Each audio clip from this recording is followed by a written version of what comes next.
Jadi baik, pada kesempatan yang sangat berbahagia ini, adapun materi saya yakni tentang rule of law. Dan ada pun beberapa bagian tentang rule of law yang saya akan jelaskan pada kesempatan kali ini, yaitu tentang pengertian rule of law. Yang kedua adalah prinsip-prinsip rule of law. Yang ketiga adalah strategi pelaksanaan pengembangan rule of law.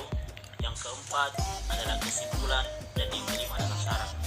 Jadi baik, kita masuk pada bagian pertama, yaitu tentang pengertian rule of law.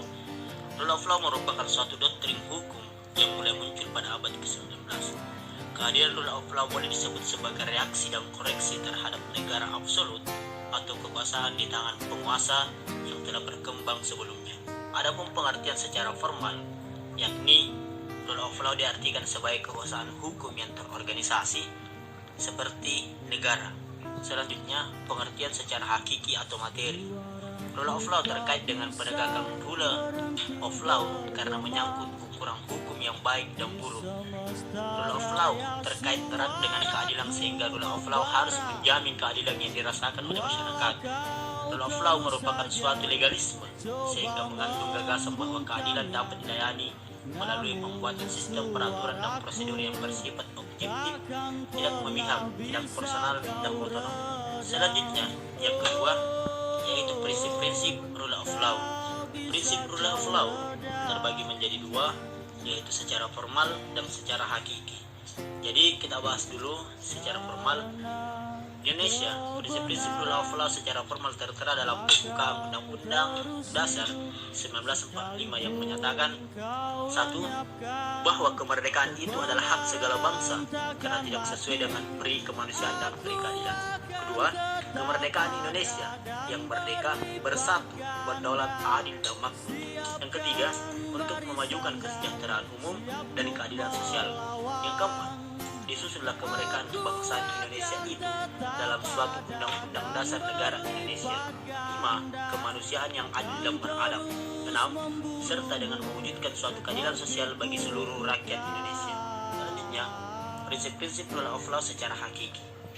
Prinsip-prinsip rule of law secara hakiki atau materi erat kaitannya dengan penyelenggaraan menyangkut ketentuan-ketentuan hukum.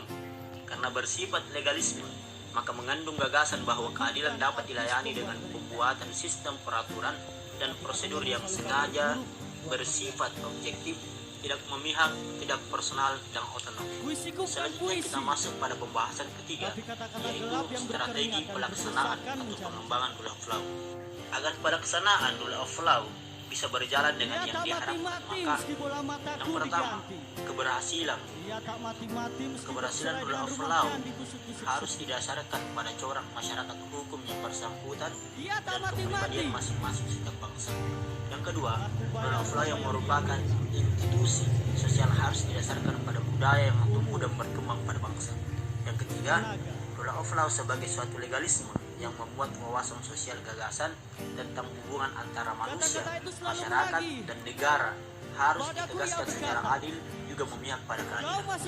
Selanjutnya, kesimpulan pada rule of law sangat diperlukan. Untuk itu, negara seperti Indonesia karena mewujudkan keadilan, tetapi harus mengacu pada orang yang ada di dalamnya, yaitu orang-orang yang jujur, tidak memihak, dan hanya memikirkan keadilan, tidak terkotori hal yang buruk.